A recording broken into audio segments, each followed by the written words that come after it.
हर हर महादेव सभी को। कार्तिक माह में देव उठानी एकादशी मोक्ष प्रदान करने वाली होती है। इस दिन पूजा के साथ ये काम जरूर करें। कहते हैं कि इससे अश्वमेध यज्ञ के फल की प्राप्ति होती है। देव उठानी एकादशी 23 नवंबर 2023 गुरुवार को है।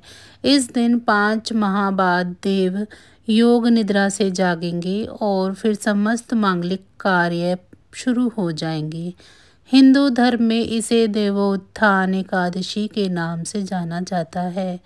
कार्तिक माह के शुक्ल पक्ष में आने वाली देव उठानी एकादशी में माँ लक्ष्मी और श्री हरि विष्णु को प्रसन्न करने के लिए श्रेष्ठ दिन माना जाता है। इसके प्रभाव से बड़े पाप भी क्षण मात्र में ही नष्ट हो जाता है। श्री कृष्ण ने कहा है, देव उठानी एकादशी की रात्रि जागरण कर पूजा करने से साधक की आने वाली 10 पीढ़ियां विष्णु लोक में स्थान प्राप्त करती हैं, पितृ नरक से मुक्ति पाते हैं। देव उठानी एकादशी का व्रत कथा के बिना अधूरा है। जाने इसका महत्व। कार्तिक शुक्ल एकादशी तिथि शुरू 22 नवंबर 2023 रात को 11:03। कार्तिक शुक्ल पक्ष एकादशी तिथि समाप्त 23 नवंबर 2023 रात 9:01। पूजा समय सुबह 6:50 से सुबह 8:09 तक। रात्रि का मुहूर्त शाम 5:25 से रात्रि 8:46। व्रत पारण समय सुबह 6:51 से सुबह 8:57। 24 नवंबर 2023। देव उठानी एकादशी व्रत कथा। धर्म ग्रंथों के स्वयं श्री कृष्ण ने इसका महत्व बताया है। इसके अनुसार एक राज्य में एकादशी के दिन प्रजा से लेकर पशु तक कोई भी अन्न ग्रहण नहीं करता था। एक दिन भगवान विष्णु ने राजा की परीक्षा लेने की सोची और सुंदरी वेश बनाकर सड़क के किनारे बैठ गए। राजा की भेंट जब सुंदरी से हुई तो उन्होंने उसके यहाँ बैठने का कारण पूछा। स्त्री ने बताया कि वह बेसहारा है। राजा उसके रूप पर मोहित हो गए और बोले, तुम रानी बनकर मेरे साथ महल चलो। सुंदर स्त्री ने राजा के सामने शर्त रखी कि ये प्रस्ताव तभी स्वीकार करेगी जब उसे पूरे राज्य का अधिकार दिया जाएगा और वह जो बनाएगी राजा को खाना होगा। राजा ने शर्त मान ली। अगले दिन एकादशी पर सुंदरी ने बाजारों में बाकी दिनों की तरह अन्न बेचने का आदेश दिया। मांसाहार भोजन बनाकर राजा को खाने पर मजबूर करने लगी। राजा ने कहा कि आज एकादशी के व्रत में मैं हूँ तो सिर्फ फलहार ही ग्रहण करता हूँ। रानी ने शर्त याद दिलाते हुए राजा को कहा कि अगर यह तामसिक भोजन नहीं खाया तो मैं बड़े राजकुमार का सर धड़ से अलग कर दूंगी।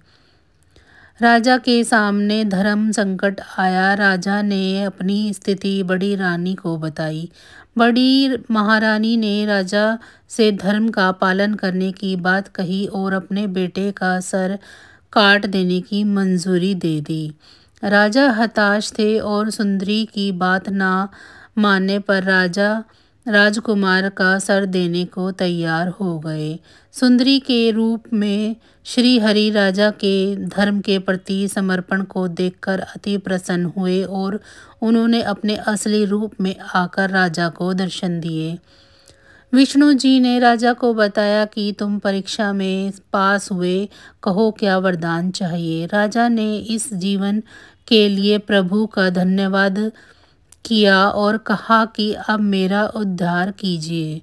राजा की प्रार्थना श्री हरि ने स्वीकार करी और वह मृत्यु के बाद वैकुंठ लोक को चला गया। तो ये थी एकादशी की व्रत कथा। कार्तिक माह के शुक्ल पक्ष में आने वाली देव उठानी एकादशी माँ लक्ष्मी और श्री हरि विष्णु को प्रसन्न करने के लिए श्रेष्ठ दिन माना जाता है। इसके प्रभाव से बड़े पाप भी क्षण मात्र में नष्ट हो जाते हैं। इस दिन मंत्रोच्चारण, स्तोत्र पाठ, शंख घंटा ध्वनि एवं भजन कीर्तन द्वारा देवों को जगाने का विधान है। श्लोक ज्ञात नहीं होने पर उठो देवा, बैठो देवा कहकर श्री नारायण को उठाएं। कार्तिक पंच तीर्थ महास्नान भी इसी दिन से शुरू होकर कार्तिक पूर्णिमा तक चलता है। पूरे महीने कार्तिक स्नान करने वालों के लिए एकादशी तिथि से पंचभीगा व्रत का प्रारंभ होता है, जो 5 दिन तक निराहार रहकर किया जाता है। यह धर्म, अर्थ, काम, मोक्ष की प्राप्ति के लिए किया जाता है। पद्म पुराण में वर्णित एकादशी महत्व के अनुसार देवोत्थान एकादशी का व्रत का फल 1000 अश्वमेध यज्ञ और 100 राजसूय यज्ञ के बराबर होता है। इस दिन पवित्र नदियों में स्नान और भगवान विष्णु के पूजन का विशेष महत्व है। दान पुण्य करने से इसका महत्व और बढ़ जाता है। इस व्रत को करने से जन्म जन्मांतर के पाप क्षीण हो जाते हैं तथा जन्म मरण के चक्र से मुक्ति मिलती है। दाक्ष, ईख, अनार, केला, सिंघाड़ा आदि ऋतु फल से श्री हरि को अर्पण करने से उनकी कृपा सदैव बनी रहती है। इसके बाद चरणामृत अवश्य ग्रहण करना चाहिए। ऐसा माना जाता है कि चरणामृत सभी रोगों का नाश कर अकाल मृत्यु से रक्षा करता है। इसी दिन तुलसी और शालिग्राम विवाह का भी महत्व है। तो चलिए जानते हैं। कार्तिक में स्नान करने वाली स्त्रियां एकादशी को भगवान विष्णु के रूप शालिग्राम एवं विष्णु प्रिया तुलसी का विवाह संपन्न कराती हैं। पूर्ण रीति रिवाज से तुलसी वृक्ष से शालिग्राम के फेरे एक सुंदर मंडप के नीचे किए जाते हैं। विवाह में कई गीत, भजन व तुलसी नामाष्टक सहित विष्णु सहस्त्रनाम के पाठ किए जाने का विधान है। धार्मिक मान्यता है कि निद्रा से जागने के बाद भगवान विष्णु सबसे पहले तुलसी की पुकार सुनते हैं। इस कारण इस दिन तुलसी का भी पूजन करते हैं और मनोकामना मांगते हैं। इसीलिए तुलसी विवाह को देव जागरण के पवित्र मुहूर्त के स्वागत का आयोजन माना जाता है। असल में तुलसी माध्यम है श्री हरि विष्णु को जगाने का, उनका आवाहन करने का। शास्त्रों के अनुसार तुलसी शालिग्राम विवाह कराने से पुण्य की प्राप्ति होती है। दाम्पत्य जीवन में प्रेम बना रहता है। तुलसी मंत्र। तुलसी माँ पर जल चढ़ाते समय ओम ओम मंत्र का 11 से 21 बार जाप किया जाना चाहिए। तुलसी का पत्ता तोड़ते समय ओम सुभद्राय नमः, मातृ तुलसी गोविंद हृदयानंद कारिणी नारायण से पूजार्थम चिनोमि तवाम नमोस्तुते मंत्र का जाप करें। जीवन में सफलता पाने के लिए महाप्रसाद जननी, सर्व सौभाग्यवर्धनी, आदि व्याधि हरा नित्यम तुलसी त्वम नमोस्तुते मंत्र का जाप करें। तो बस आज की जानकारी इतनी ही थी। फिर मिलेंगे हम आपको इसी तरह की किसी अन्य जानकारी के साथ।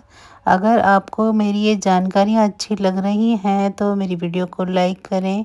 मेरे चैनल को सब्सक्राइब नहीं किया है तो चैनल को सब्सक्राइब कर लें।